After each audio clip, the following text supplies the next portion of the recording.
Vou trazer a parcial aqui, eu estava olhando no telefone por isso. A parcial da Net Vasco, né? Que é um portal que o torcedor vascaíno acompanha, vota e etc.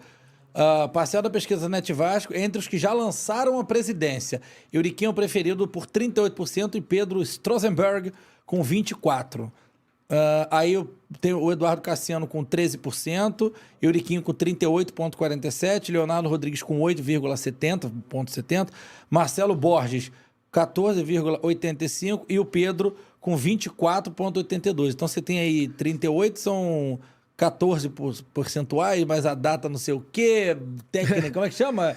É margem de erro. Você tá com 70, o cara com 30, ou ele com 100, você com 0. Foi o que a gente viu na última eleição. Agora, Euriquim, o presidente do Vasco, daqui a pouco eu vou trazer as perguntas de vocês, tá? Continue mandando aqui no chat, dê um like. Já tem quase 400 pessoas aqui mandando para uma segunda noite.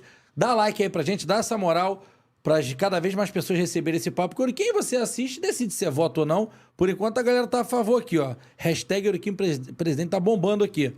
Dá o like aí pra ajudar o GV, mesmo que você não vá votar no Euriquim, tá? Tem nada a ver com isso não. Nem voto. É um cargo que não é remunerado, num clube que está na última colocação, que está com todos esses problemas aí que você está enumerando pra gente.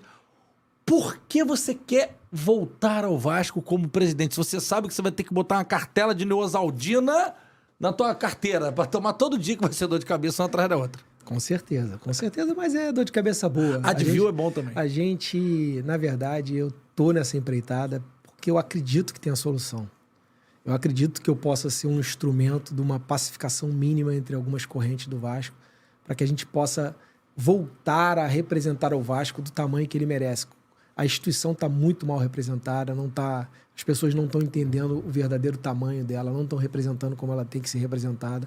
E eu acho que quando o Vasco voltar a ser representado dignamente, o Vasco volta a colocar a locomotiva nos trilhos e aí ela vai andar, o Vasco vai voltar a crescer. É lógico que é um caminho longo, as coisas não são feitas com estalar de dedos.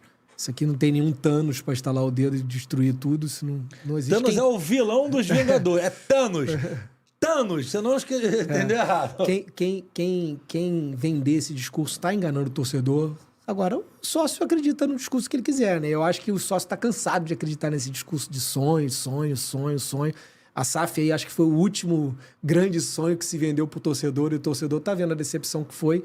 Acho que tem que botar o pé no chão, as pessoas entenderem que aquilo vai ser um processo não muito rápido, mas eu acho que o Vasco tem todas as condições de voltar a trilhar grandes caminhos. Mas você acredita a Vera mesmo? Assim? Acredito. Você acredita que com gestão... Acredito porque eu sei o tamanho do Vasco. O Vasco é um clube muito grande. O Vasco do Vasco é um absurdo. O Vasco é uma instituição muito poderosa. O Vasco tem muito poder. As pessoas têm que entender que essa instituição carrega muita coisa. O futebol no Brasil representa muito na vida das pessoas. E o Vasco é uma instituição que tem lá 15, 20 milhões de pessoas que tem um significado na vida dessas pessoas. E são países. É a soma de países para dar isso tudo de gente. Então, e influencia mesmo. O brasileiro realmente ele tem a vida dele ali rodeada de futebol. Então, é muita força, é muito poder. Agora, tem que ser direcionado para o mesmo caminho. O que acontece hoje é que está todo mundo muito dividido, cada um indo para um caminho, cada um achando que tem uma solução. Aí ninguém chega no objetivo final. É como se tivesse todo mundo perdido na floresta sem achar o caminho certo para chegar lá no final. Acho que a gente precisa todo mundo ir no mesmo caminho. O dia que você conseguir canalizar todas as forças do Vasco, todas as forças dessa instituição numa mesma direção, o Vasco vai voltar a ser imbatível. Você falou que o Vasco tem quantos anos? Vai fazer 125. Em 125 anos, alguma vez você já viu todo mundo na mesma direção no Vasco? Porque assim, tô falando... Já, muitas vezes. Todas as vezes que um clube de futebol tem sucesso, você pode ter certeza que a grande maioria... Não, quando eu digo todas as pessoas, é lógico que não existe unanimidade. Eu entendi, óbvio. Mas tem sempre um cururu lá no meio. Sempre tem o do contra. O do contra é bom, até pra você, ficar ali, saber que tem alguém do contra, senão também fica muito vaidoso. Até no Duque de Caxias tinha o do contra. Exatamente, pra você ver. Sempre tem o do contra. Sempre tem o cara pra atrapalhar. Mas a grande maioria, mais de 80%, que eu digo quando eu falo todo mundo, é 80%, já basta. Já teve muitas vezes. Muitas vezes, em todos os clubes que você vê. Até porque é o seguinte, quando o clube começa a ganhar, fica muito mais fácil de você agregar as pessoas. Sim. Então, aquilo ali... Todo mundo sorri, pô. Com todo mundo rindo é muito mais fácil que com todo mundo chorando, né? Todo mundo chorando é muito mais difícil de unir, né? Então, mas eu acho que, cara, primeiro que o futebol, historicamente, é uma coisa muito cíclica, né? As pessoas acham... Todo mundo já teve uma época que achou que não ia dar mais, né? Todo clube, você já... agora já era, agora nunca mais ganha. Aí, de repente, quando tu olha, bum, bum, bum, ganha. E isso acontece no futebol e já aconteceu com todos os clubes grandes no Brasil. Porque são instituições muito fortes. Os clubes de futebol brasileiros, os grandes clubes, são instituições muito fortes. Então, qualquer ventozinho é como se fossem grandes caravelas com grandes velas abertas lá. Qualquer soprinho, ela vai. Que foi assim, foi o que aconteceu com o Flamengo, né? Exatamente. Uma gestão do Bandeira. Eles se alinharam dentro do clube. Teve uma... Além da lógica da capacidade do Bandeira, que tem que ser reconhecida e tal, mas os caras tiveram uma linha ali de quase todo mundo remando pro mesmo lado, todo mundo coerente do que tinha que ser feito, todo mundo consciente do que tinha que ser feito, todo mundo abrindo mão das vaidades pessoais.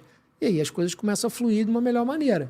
O que grandes pessoas pensaram com a SAF do Vasco também foi isso. Acharam que agora vai acabar, a SAF vai vender, acaba todas essas brigas e resolve o problema. Não é acabar com a briga que resolve o problema. Isso que as pessoas não entenderam. Acabar com a briga não resolve o problema. O que resolve o problema é as pessoas estarem caminhando na mesma direção. Você afastar todas as pessoas do processo, você transforma o Vasco num time comum. Esse discurso que venderam para as pessoas é um discurso errado. Os americanos não têm como tocar o Vasco. Eles não têm expertise para tocar o Vasco. Eles não têm rede de contatos para tocar o Vasco. Eles não têm penetração no meio político e no meio... de gestão do futebol, político do futebol como uma maneira geral. Eles não têm essa condição. Isso é um pensamento muito técnico que as pessoas têm. Acham que aquilo é fácil. Tocar o Vasco não é fácil. Tocar o Vasco você tem que ter um conhecimento muito grande do que é o Vasco. O Botafogo não está funcionando lá com o John Textor, que também é Mas SAF. o John Textor não afastou as pessoas do Botafogo. Ah, sim. Muito pelo contrário. Ele malandramente manteve a estrutura, manteve todo o apoio da rede de estrutura do Botafogo e ele fez em gestão de capital e gestão profissional. Simplesmente ele fez isso. Pagou, né? E tá pagando. Ainda tem esse detalhe. Dizem que agora tá acabando o dinheiro, né? Espero que não, mas... Do John? O dinheiro não, acabando não, o cara né? Tem para de dólar, Para de querer botar, cansa. Mas não é assim não, cansa a hora de botar toda hora. Mas quando tá ganhando...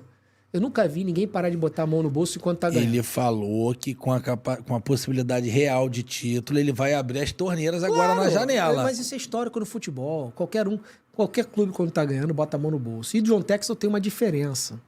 Eu canso de falar para as pessoas, SAF no futebol só funciona se for de algum apaixonado, algum louco por futebol apaixonado. Porque é para botar a mão no bolso. Não existe modelo... Ô Getúlio, pesquisa, pode pesquisar aí. Que você quiser. Não existe modelo de clube-empresa no futebol que dê lucro. Todos dão prejuízo. Ué? Me diz um aí. Sei lá, mas eu achei que eu resolvi. Que dá lucro? Tudo bilionário. Tudo bilionário gastando dinheiro no Ou futebol. do Chelsea lá, o Abramovich. E quando ele saiu, tinha uma dívida de 3 bi com ele. Agora ele meteu o pé, né? Aí venderam, botaram dinheiro pra ele, mas o clube devia 3 bi. Mas aí como é que é isso, então? Porque o clube de futebol funciona como um grande solucionador de problemas para as empresas do cara. Abre portas para ele. Quem era o Abramovich na Inglaterra? Nada. Se ele chegasse lá no avião dele particular, no jato dele... Podia ter o dinheiro que posasse fosse. Lá, que ninguém ia olhar pro lado e falar, quem é esse cara? Não sei quem é esse cara aí. Agora, ele é dono do Chelsea, todo mundo vai falar com ele. Todo mundo recebe ele. O cara que é dono do Manchester City é recebido por todo mundo. O cara que é dono do Paris Saint-Germain, ele é recebido por todo mundo. Ele tem mais moral que o Macron lá, mais que o presidente. E aí o cara tem outras dezenas de empresas. Essas outras... Aí vende gás, aí vende... É o famoso sports wash que eles chamam, que muda... Aí companhia aérea. Ele usa o futebol, o clube de futebol, ele usa da mesma maneira que uma empresa usa um camarote no Maracanã. Gasta... As empresas não gastam dinheiro com camarote no Maracanã? E não vale a pena? Ali não faz uma rede de contato enorme, ali o cara não faz um relacionamento ali gigantesco. Que a mágica acontece. Não é ali que a mágica acontece? Para ser simples, para as pessoas entenderem. Isso, bem didático. Bem didático. É um camarote no Maracanã. Se você tem um camarote no Maracanã, aí você dá um ingresso, aí o cara vem, aí tu conversa, aí Dá tu um faz... together. Aí dá um together, aí tu faz outros negócios. Tem uns que vão pra fazer com... É que nem o camarote na boate. O cara não pega o camarote na boate pras melhores... Bombom, pro bombom. Pra lá, pra onde vai levar passarem o no bombonzinho. camarote. Aí vem lá com o combo, bababá. Com que pisca. O O combo que objetivo pisca. dele não é ser dono do camarote, é conseguir o que tá ali em volta. Ele compra o camarote pra ele conseguir o que tá em volta. É exatamente como funciona o clube de futebol. O cara compra o clube de futebol pra ele ter o agregado ao clube de futebol. Ele continua gastando no clube de futebol. O clube de futebol é verba de marketing desses caras. Isso é no mundo todo. Todos os grandes clubes são assim. Então, quando um fundo de investimento compra o clube, vai dar errado. O Chelsea tava com essa dívida de Porque 3 o fundo bi. de investimento, ele não tem... Ele pegou o Vasco exclusivamente para ser um modelo de negócio que vai dar lucro. Vai quebrar. Não vai dar lucro. Futebol não dá lucro. Futebol, quando você tá ganhando, você gasta mais. É o que o John Textor tá fazendo lá. Tá ganhando, o cara se empolga e gasta mais. Quando ele vai olhar, gastou tudo e foi campeão. Aí vai comemorar o título. Aí isso vai abrir porta para ele numa porrada de outros negócios. Teve um convidado nosso aqui que falou fora do ar que não tem como sustentar. O Botafogo hoje, com as receitas que tem, TV, torcida, não tem como sustentar a folha de 18 milhões mês. A conta não fecha. A conta no futebol vencedor E ele não fecha. é do Botafogo, tá? Ele é de outro clube. Ele A só conta falou no futebol vencedor não fecha nunca. Nunca. Mas e o Flamengo, cara, tá com um bi de lucro aí ganhando tudo. E gastando cada vez mais, né? Tá, mas o Flamengo não tá no vermelho, não. Essa gestão aí tá Não tá, sobrando. porque tá ganhando cada vez mais. O dia que ele perder... Ah, entendi o que você quis dizer. Ah, Mas é muito dinheiro. Que... isso no futebol é histórico. Agora já veio o Chelsea. Quero ter o 9, né? Ou 19 milhões pelo Matheus França. Os caras, não, quero 20. Aí tá Mas o ficando por causa de 1 milhão. Mas o futebol historicamente é assim. Quando o clube tá ganhando, aquilo é uma bola de neve de receita, tudo acontece. O problema é quando para. Porque aí você tá com a despesa lá em cima e a tua receita diminui. Se você conseguir manter isso durante uns anos, só que historicamente você não consegue, uma hora dá errado. Mas como a diferença do Flamengo hoje para os outros clubes é tão grande de orçamento, Tá demais, né? como eles conseguiram construir um contrato de televisão tão absurdo em relação aos outros clubes, é difícil ele perder, porque no futebol você sabe, com dinheiro você erra. Quantas contratações eles erram? Eles gastam 100 milhões, erram, gastam mais 100. Aí gasta 50, erra, gasta mais 50. E os outros clubes não podem errar. E vendendo, né? E os outros clubes não podem errar. Os outros clubes podem errar uma vez só. O outro clube não pode vender como ele vende, porque não tem dinheiro para comprar outro. E é tudo uma... Então é muito difícil. Agora, já está se estudando de novo a questão de ser liga, de ser negociação coletiva, das diferenças de receita serem menores. Isso a longo prazo vai diminuir a diferença dos Mas clubes. até lá, Até lá ele o vai ganhar Flamengo tudo. vai ter um time que... Até lá ele vai ganhar tudo, mas vai chegar uma hora que Ele vai ganhar tudo, aspas, né, vai Vicky? ganhar mais, vai ganhar a maioria das coisas, porque quem tem mais dinheiro, mais dinheiro que eu digo é assim, quando você tem 5, 6 vezes o orçamento dos outros, é muito difícil você perder. É muito difícil, tem que fazer muita Qual é besteira. a diferença do contrato de TV, por exemplo, Flamengo pro Vasco, você sabe? Ah, dizem que é 4, 5 vezes. De milhão? 4, 5 vezes a mais. Que Tipo, como se o Vasco fosse 200 e o Flamengo 800. Não, é 100 para 500 ou 80 para 400. Mas isso não tá ligado ao retorno que traz por audiência, etc? Porque você tá acostumado a sentar em mesa para negociar. E assim, para quem tá de fora, né, a gente acompanha na TV. Donos da Bola a gente fala toda hora, no Band News na área. Mas assim, é igual quando discutem equiparação salarial de um jogador de um time menor para o Neymar. O Neymar vende muito mais. Mas é diferente. Mas o futebol você não joga sozinho, né? Você não fica chutando a bola lá sem ninguém do outro lado. Ele só vende se ele tem um adversário para jogar. Sim. Mas o adversário já não ganha proporcional? Proporcional o quê? Se quem tá vendo o jogo tá vendo os dois. Da torcida dele que eu tô dizendo. Tipo Mas pay-per-view. a torcida dele também tá me vendo jogar. Quem compra mais pay-per-view? Qual é a torcida que mais compra pay-per-view? Na pesquisa que eles fazem, eles compram muito mais. O Flamengo. Claro, mas Tudo aí... natural mas isso. Aí a gente vai confiar nas pesquisas no Brasil. Aí é outra história. Ah, então quem tem mais dinheiro não consegue manipular as pesquisas? É que é tipo o vendedor da loja. Se o Fica cara cada vende vez mais 50 mil de manipulado. calça da gangue... Mas você não consegue avaliar isso. Você não consegue avaliar que se o cara que compra o pay-per-view é daquele time, a resposta é muito pequena. Mas a emissora não mostra? Você pedir pro Premier ou... Mostra o quê? Mostra a pesquisa que ela fez. E eu tenho que acreditar na pesquisa dela. Enquanto todas as outras pesquisas que você faz no Brasil dão diferente.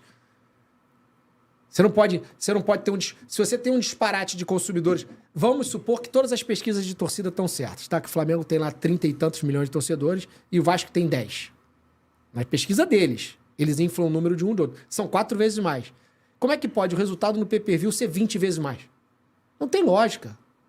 Os números não batem. Os números não batem. E outra, o histórico no mundo é caminhar para diferente disso. O histórico no mundo é caminhar para uma divisão de receitas mais equilibrada. Que você tem que ter um distanciamento máximo entre o que ganha mais e o que ganha menos de 2 vezes. O ideal é que seja de uma vez... Na cota de TV. Na receita de televisão. De TV. Aí o clube vai ter outras receitas, venda de camisa, ingresso, marketing, patrocínio na camisa e tal. Aí é outra proporção.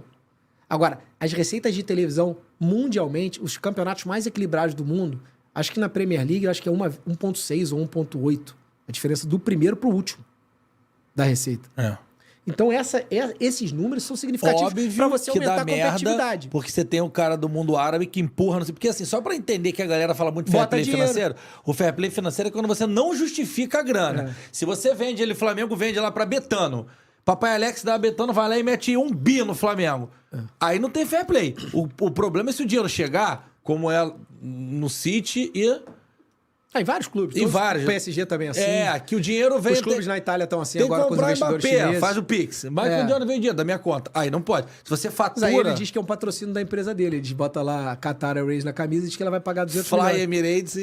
diz que vai pagar lá uma fortuna, como os caras fazem da Etihad lá no Manchester City e outros patrocinadores. Eles botam em verba de patrocínio das outras empresas deles agregadas. A água do rio só vai pro mar. Ou fazem transferência de ativo de jogadores, né? Começa a comprar jogador por 200 milhões de euros, por 100 milhões de euros, ele tá transferindo ativo de um clube pro outro, né? Entre eles. Porque eles se falam também. Eles têm outros negócios. Fala. Eles têm outros negócios. Tu acha que o dono do City não tem negócio com o dono do PSG? Um vende gás, outro vende petróleo. Por isso que o cara não pode chegar e falar, em vez da gente fazer esse negócio aqui, compra lá meu jogador por 200 milhões que eu tô precisando por causa do fair play financeiro. Pô, isso aí a gente não vai viver no mundo da... Aquilo não é Disney, né? Da carochinha. A gente também tem que... Cara, eu acho que o grande problema do futebol também é que a gente vive um mundo de fantasia, né? Grande mundo de fantasia. O mundo de fantasia do futebol é muito grande, né? Mas é porque todo mundo hoje é especialista na porra toda. Todo mundo conhece tudo. Hoje em dia o cara faz curso de gestão 2 meses e vira gestor de futebol. Acho que aquilo lá é fácil. Entra lá e aí, como dá sempre cagada, né? Dá sempre ruim. Mas é o que se faz hoje em dia. Tudo na vida os outros acham que é fácil. Você hoje tá aí com a tua carreira aí na televisão e tal. Quem olha fala, vou fazer igual. Vou fazer igual. Só que, porra, são 200 que tentam, 300 que tentam e um que dá certo. Você amarrou no corte, né? Então me ajuda, pô. Eu quero aquela plaquinha de 100k. Se inscreve no canal, me dá essa moral. Vamos comemorar junto. Eu quero essa plaquinha. Se inscreve aí, dá like e ativa a notificação.